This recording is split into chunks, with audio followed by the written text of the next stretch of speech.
दोस्तों, सुशांत और दिशा की केस में आदित्य ठाकरे का तो लग गया है वार्ड। यानी 2020 में सबसे पहले सुशांत और दिशा सालियान की केस में आदित्य ठाकरे की नाम आता है और उसके बाद आदित्य ठाकरे के ऊपर तरह तरह के आरोप लगता है कि सुशांत और दिशा सालियान की केस में उनकी इन्वॉल्वमेंट था और उनकी मदद से ही सुशांत और दिशा सालियान की केस का अंजाम दिया गया था। और उसके एक साल बाद उनकी पुरखों की जो पार्टी था वो पॉलिटिकल पार्टी भी टूट गया और उसके बाद वो पॉलिटिकल पार्टी दूसरे एक पॉलिटिकल पार्टी से अलाइनमेंट भी कर लिया। और अब उसी पॉलिटिकल पार्टी के तरफ से यही कहा जा रहा है कि सुशांत सिंह राजपूत की केस और दिशा सालियान की केस का जो जांच था वो बंद नहीं हुआ है, वो कंप्लीटली चलेगा। जो गुनहगार है, जो इसके पीछे मददगार है, उन सब किसी को सजा मिलेगा। और उस जलती हुई आग के अंदर थोड़ा सा हवा देने के लिए रिसेंटली आ गया है आदित्य ठाकरे की सबसे करीबी सहयोगी राहुल कनल। और राहुल कनल ने शनिवार को आदित्य ठाकरे की पार्टी को छोड़कर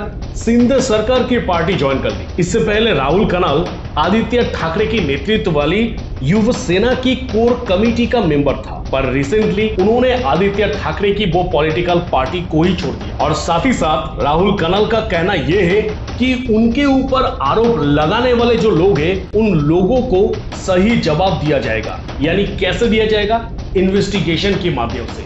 और साथ ही साथ उनका और भी दावा यही है कि अगर इन्वेस्टिगेशन में कहीं पे भी उनका नाम आते हैं तो उनको जूता से मारा जाए। नहीं, मेरा जूता जी नहीं, मैंने सिर्फ हमारे ऑनरेबल सीएम साहब से रिक्वेस्ट की।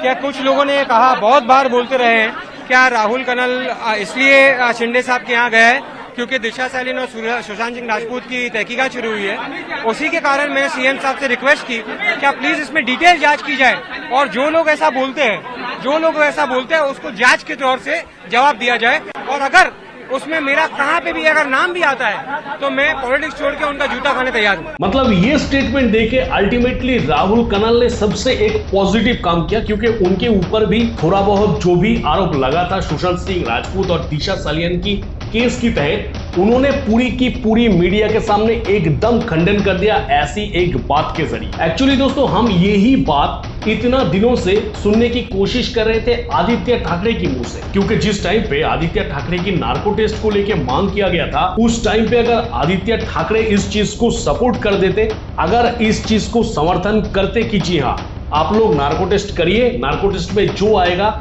हम सामना करेंगे, यानी नार्को टेस्ट का सामना करने में मुझे कोई प्रॉब्लम नहीं है, अगर बस इतना लाइन वो कह देता और उनका अगर नार्को टेस्ट होता तो सब कुछ क्लियर हो जाता। पर उस टाइम पे आदित्य ठाकरे की तरफ से ये नार्को टेस्ट की जो बात था उसको पूरा ही खारिज करने की कोशिश किया गया था। इधर उधर की बात खींच के इस चीज को घुमाने की कोशिश किया जा रहा था, पर एकदम मेन पॉइंट पे कभी उन्होंने बात ही नहीं किया। पर जो भी आरोप था राहुल कनल के ऊपर, वो आरोप को वो कैमरे के सामने खड़े होकर मीडिया के सामने पूरी की पूरी खंडन करके कम से कम ये जाहिर कर दिया कि सुशांत सिंह राजपूत और दिशा सालियान के केस में जो भी आरोप है वो सब कुछ गलत है। नहीं तो कोई भी पॉलिटिकल पार्टी की मेंबर ऐसे दम से ये शब्द नहीं कह सकते। और यही है दोनों की सोच के अंदर फर्क। अब ये बात भी सही है कि कोई अगर गुनाह के अंदर शामिल होगा तो उसके पीछे तो एक डर काम करेगा ही। सच का सामना करते हुए उनको थोड़ा बहुत डर लगेगा ही, पर जो उस गुनाह से दूर दूर तक जिसका कोई रिश्ता या फिर नाता नहीं है उसका डर किस बात। और शायद यही फर्क है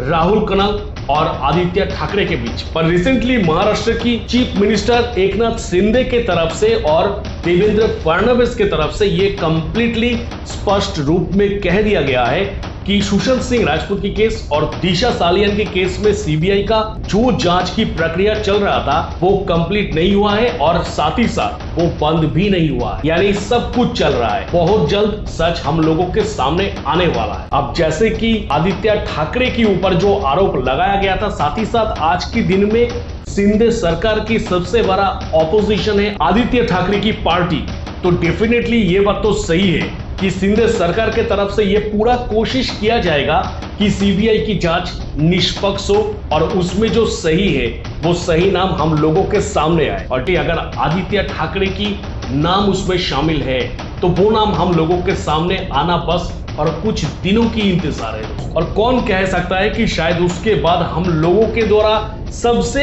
अवेटेड मूवमेंट का हम सामना भी कर पाए, यानी सुशांत सिंह राजपूत के केस में जो एक्चुअली गुनहगार है वो लोग सलाखी के पीछे भी जा सकता है और शायद इन फ्यूचर बहुत ही रिसेंटली हम वो देख भी सके। तो बस दोस्तों, सुशांत सिंह राजपूत और दिशा सालियान की केस फिर से एक बार जाग उठा है और इसी आग के अंदर हम देखेंगे कि कौन रोटी सेकता है। तो बस दोस्तों, इसके रिगार्डिंग आप लोगों का क्या कहना है, आप लोग आराम से कमेंट सेक्शन पर कमेंट जरूर कर दीजिएगा। तो बस दोस्तों, मिलेंगे मेरा नेक्स्ट किसी वीडियो पे। टिल देन सब कोई खुश रहिएगा, बढ़िया रहिएगा।